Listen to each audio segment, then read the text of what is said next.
Bonjour et bienvenue. On connaît tous ça, ces petites tâches répétitives. Copier-coller des infos, envoyer toujours les mêmes emails. Et si on pouvait juste les faire disparaître? Aujourd'hui, on va décortiquer un outil qui est fait exactement pour ça, Pabbly Connect. L'idée, c'est de nous redonner du temps pour nous concentrer sur ce qui compte vraiment. Cette phrase, elle résume parfaitement le problème. C'est un peu le syndrome des 5 minutes. Une petite tâche par-ci, une autre par-là, et à la fin de la semaine, on se rend compte qu'on a perdu des heures. C'est fou. Eh bien, c'est exactement ce vol de temps silencieux que l'automatisation vient combattre. Pensez-y une seconde. Chaque nouveau prospect qu'il faut ajouter à la main dans un tableur, chaque email de suivi à envoyer après une vente, chaque notification à l'équipe sur Slack, tout ça, c'est un bruit de fond permanent qui nous empêche de nous concentrer sur les projets qui, eux, font vraiment la différence. Et c'est là que la magie de l'automatisation intervient. L'idée est toute simple en fait. Et si nos logiciels pouvaient communiquer entre eux sans notre aide? Pabbly Connect, c'est un peu comme un ruban adhésif numérique. Il vient créer des ponts, des connexions entre des applications qui à la base ne se parlent pas du tout. Alors, comment ça marche concrètement? En fait, la logique est super simple. Tout repose sur deux mots, déclencheur et action. Une fois qu'on a compris ça, on a compris 90% du concept. Vraiment. Bon, le déclencheur ou trigger, comme on dit souvent, c'est l'étincelle, c'est le si dans la condition. Par exemple, si un client fait un nouvel achat, si un nouveau formulaire est rempli, ou encore si une nouvelle ligne est ajoutée dans un Google Sheet. C'est vraiment le point de départ de tout. Et logiquement, après le si, il y a le alors. C'est ça l'action. C'est la conséquence. Si un nouvel achat a lieu, alors on ajoute le client à une liste de diffusion. Alors, on envoie une notification à l'équipe.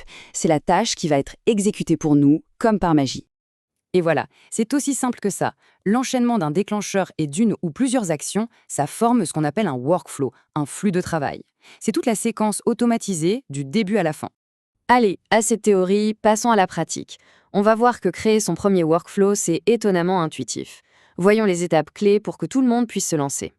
Donc, tout commence ici. Dans l'interface de Pabbly, la toute première chose à faire, c'est de choisir l'application qui va lancer le processus.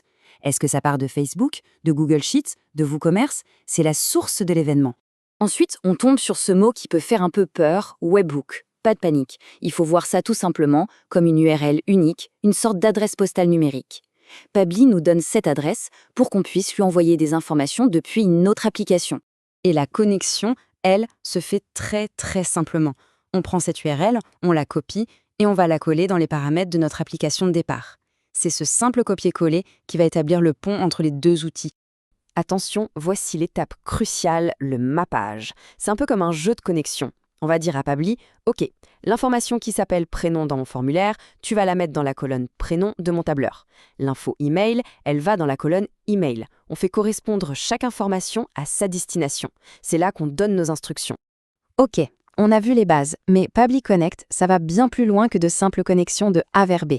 On peut y ajouter une vraie dose d'intelligence. Imaginez un cas de figure très courant. Que se passe-t-il si, en fonction d'une réponse dans un formulaire, on veut envoyer les données vers deux endroits complètement différents? Comment on gère ce genre de conditions? Eh bien, la solution, elle s'appelle le routeur. C'est une fonctionnalité géniale qui permet de créer des embranchements, des bifurcations dans un workflow. Il va diviser le chemin en plusieurs routes et chaque route aura ses propres règles.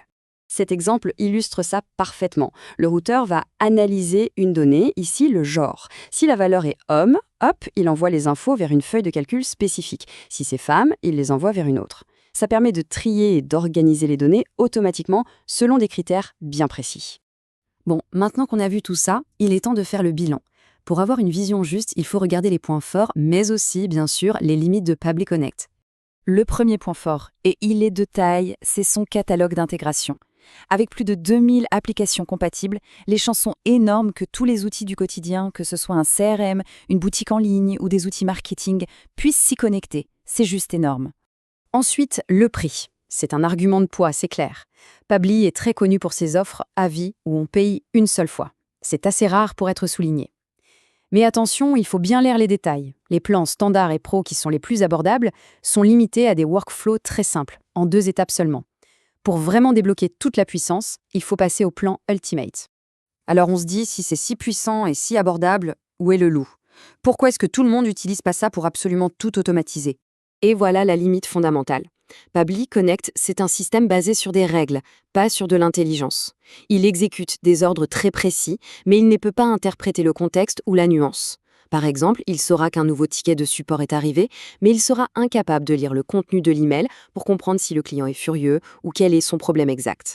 Donc, si on devait résumer, Pabbly Connect est un outil absolument fantastique pour automatiser des processus qui sont prévisibles. Sa bibliothèque d'intégration et son modèle de prix sont vraiment très très attractifs.